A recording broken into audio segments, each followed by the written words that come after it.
ಆಸ್ಪತ್ರೆಯ ಐಸಿಯುನಲ್ಲೇ ಮದುವೆಯಾಗಿ ದೇಶದ ಗಮನ ಸೆಳೆದಿದ್ದ ಗೋರಖ್ಪುರದ ಯುವತಿ ಪೂಜಾ ಯಾದವ್ ಸ್ಥಿತಿ ಮತ್ತೆ ಗಂಭೀರವಾಗಿದೆ.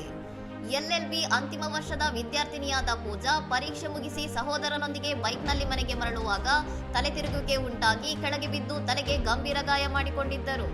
ಗೋರಖ್ಪುರದ ಆಸ್ಪತ್ರೆಯೊಂದರ ಐಸಿಯುನಲ್ಲಿ ಚಿಕಿತ್ಸೆ ಪಡೆಯುತ್ತಿದ್ದಾಗಲೇ ಆಸ್ಪತ್ರೆಯ ಹಾಸಿಗೆಯ ಪಕ್ಕದಲ್ಲೇ ಇವರ ವಿವಾಹ ವಿಧಿವಿಧಾನಗಳು ನಡೆದು ಪೂಜಾ ಮತ್ತು ಸನ್ನಿ ಯಾದವ್ ದಾಂಪತ್ಯ ಜೀವನಕ್ಕೆ ಕಾಲಿಟ್ಟಿದ್ದರು.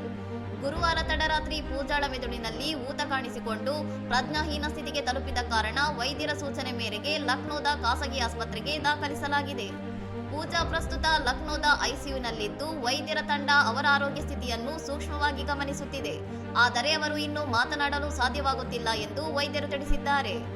ಆಸ್ಪತ್ರೆಯಲ್ಲಿ ಪತ್ನಿಯ ಪಕ್ಕದಲ್ಲಿ ಇರುವ ಪತಿ ಸನ್ನಿ ಯಾದವ್ ಹೆಚ್ಚುತ್ತಿರುವ ವೈದ್ಯಕೀಯ ವೆಚ್ಚವನ್ನು ಭರಿಸಲು QR ಕೋಡ್ ಮೂಲಕ ಸಾರ್ವಜನಿಕರಿಂದ ಆರ್ಥಿಕ ನೆರವು ಕೋರಿದ್ದಾರೆ. ಇನ್ನಷ್ಟು ಸುದ್ದಿಗಳಿಗಾಗಿ ನೋಡ್ತಾ ಇರಿ ಸೌರಂ ಟಿವಿ.